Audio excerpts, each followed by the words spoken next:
उत्तर प्रदेश की प्रशासनिक यात्रा में यदि बीते कुछ वर्षों को निर्णायक मोड़ के रूप में देखा जाए, तो उसके केंद्र में शासन की वही कार्य संस्कृति दिखाई देती है, जिसमें नीतियां कागजों से निकलकर जमीन पर उतरती हैं और फैसले समयबद्ध परिणामों में बदलते हैं।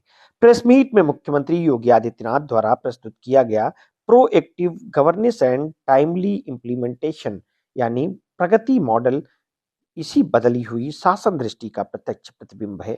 ये मॉडल केवल योजनाओं की समीक्षा का औपचारिक मंच नहीं, बल्कि नए भारत में शासन के सोचने, करने और परिणाम देने के तरीके में आई बुनियादी बदलाव का संकेतक बन चुका है। मुख्यमंत्री योगी आदित्यनाथ ने जिस स्पष्टता के साथ इंटेंट टेक्नोलॉजी और अकाउंटेबिलिटी के समन्वय को शासन की रीढ़ बताया, वो इस बात को रेखांकित करता है कि आज प्रशासनिक सफलता केवल संसाधनों या बजट पर निर्भर नहीं है, बल्कि नेतृत्व की मंशा, डिजिटल टूल्स का प्रभावी उपयोग और जिम्मेदारी तय करने की राजनीतिक इच्छा शक्ति पर आधारित है। प्रगति इसी त्रिकोण का व्यवहारिक रूप है, जिसमें हर परियोजना, हर विभाग और हर स्तर की जवाबदेही तय दिखाई देती है। प्रगति मॉडल की जड़ें 2003 में गुजरात में शुरू हुई स्वागत कार्यक्रम में दिखाई देती है, जिसने नागरिक शिकायतों के निस्तारण में पारदर्शिता और त्वरित निर्णय की संस्कृति को जन्म दिया था। प्रधानमंत्री नरेंद्र मोदी के नेतृत्व में वो अवधारणा वर्ष 2014 के बाद राष्ट्रीय स्तर पर विस्तारित हुई और बड़े इंफ्रास्ट्रक्चर प्रोजेक्ट से लेकर राज्यों के बीच समन्वय तक शासन के हर आयाम में इसकी उपयोगिता सामने आई। योगी आदित्यनाथ ने इसे उसी प्रशासनिक विरासत का विकसित और सशक्त रूप बताया, जो केंद्र और राज्यों के बीच सहयोगात्मक संघवाद को वास्तविक अर्थों में जमीन पर उतारता है। डिजिटल गवर्नेंस के माध्यम से प्रगति ने उन जटिलताओं को सरल बनाया जो वर्षों तक परियोजनाओं को फाइलों में उलझाए रखती थी। अब निर्णय प्रक्रिया फाइल केंद्रित नहीं, बल्कि फील्ड आधारित और परिणामोन्मुख हो चुकी है। समय और लागत की बर्बादी पर रोक, विभागों के बीच बेहतर तालमेल और स्पष्ट जवाबदेही ने शासन की गति और विश्वसनीयता दोनों को बढ़ाया है। ये बदलाव केवल प्रशासनिक प्रक्रिया नहीं, बल्कि मानसिकता का भी है, जहां अधिकारी और एजेंसियां लक्ष्य पूर्ति के प्रति अधिक संवेदनशील और उत्तरदायी दिखाई देती हैं। राष्ट्रीय स्तर पर प्रगति के प्रभाव को रेखांकित करते हुए 86 लाख करोड़ रुपए से अधिक की परियोजनाओं को गति मिलना इस मॉडल की व्यापकता और प्रभावशीलता को दर्शाता है। प्रधानमंत्री द्वारा सैकड़ों प्रमुख परियोजनाओं की प्रत्यक्ष समीक्षा और हजारों मुद्दों का समाधान इस बात का प्रमाण है कि प्रगति एक सतत और सक्रिय हस्तक्षेप का मंच है, न कि प्रतीकात्मक समीक्षा व्यवस्था। और यह केंद्र की नीतियों और राज्यों के क्रियान्वयन के बीच की खाई को पाटने का कार्य करता है। उत्तर प्रदेश के संदर्भ में प्रगति मॉडल का महत्व और गहरा हो जाता है।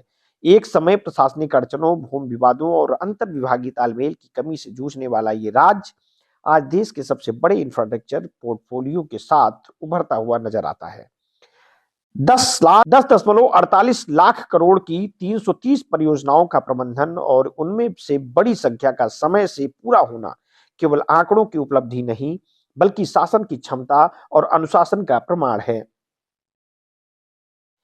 एक्सप्रेसवे नेटवर्क से लेकर metro, air connectivity, rapid rail, जलमार्ग और रोपवे तक विविध क्षेत्रों में परियोजनाओं की निरंतर प्रगति राज्य की बदलती छवि को मजबूत करती है। प्रगति पोर्टल के जरिए इंटर एजेंसी बाधाओं का समाधान उत्तर प्रदेश में एक निर्णायक परिवर्तन के रूप में सामने आया है। राजस्व, वन, प्रदूषण नियंत्रण, नगर विकास और पंचायती राज जैसे विभागों का एक मंच पर समन्वय ये दिखाता है कि प्रशासनिक संरचना अब समांतर नहीं, बल्कि समेकित रूप से कार्य कर रही है। हाईवे, रेलवे, पावर और टेलीकॉम जैसी जटिल परियोजनाओं में तेजी इसी समन्वय का प्रतिफल है। मुद्दों और परियोजनाओं के समाधान की उच्च दर यह संकेत देती है कि प्रगति केवल निगरानी का औजार नहीं, बल्कि बाधाओं को तोड़ने का माध्यम बन चुका है। उत्तर प्रदेश का बॉटलनेक स्टेट से ब्रेक थ्रू स्टेट में परिवर्तन उसी शासन शैली का परिणाम है, जिसमें सरकार स्वयं को केवल अनुमति देने वाली संस्था नहीं, बल्कि विकास को तेज करने वाले एक्सीलेटर के रूप में प्रस्तुत करती है। समयबद्ध परियोजनाओं से उत्पन्न रोजगार और आर्थिक गतिविधियों की रफ्तार राज्य के सामाजिक आर्थिक परिदृश्य को भी प्रभावित कर रही है। इंफ्रास्ट्रक्चर विकास अब केवल भौतिक संरचनाओं तक सीमित नहीं है, बल्कि निवेश, रोजगार और भविष्य की संभावनाओं का आधार बनता दिख रहा है। मुख्यमंत्री योगी आदित्यनाथ द्वारा प्रधानमंत्री नरेंद्र मोदी के विजन के प्रति व्यक्त किया गया आभार उसी निरंतरता को रेखांकित करता है, जिसमें केंद्र और राज्य की नीतियां एक दूसरे को सशक्त करती हैं। समग्र रूप से देखा जाए तो प्रगति मॉडल उत्तर प्रदेश और देश के लिए केवल एक प्रशासनिक टूल नहीं, बल्कि शासन की नई परिभाषा है, जहां निर्णय समय पर होते हैं, जिम्मेदारी तय होती है और विकास आंकड़ों से आगे बढ़कर जमीन पर दिखाई देता है। ये मॉडल बताता है कि यदि मंशा स्पष्ट हो, तकनीकी का सही उपयोग हो और जवाबदेही सुनिश्चित की जाए, तो शासन वास्तव में परिवर्तन का माध्यम बन सकता है।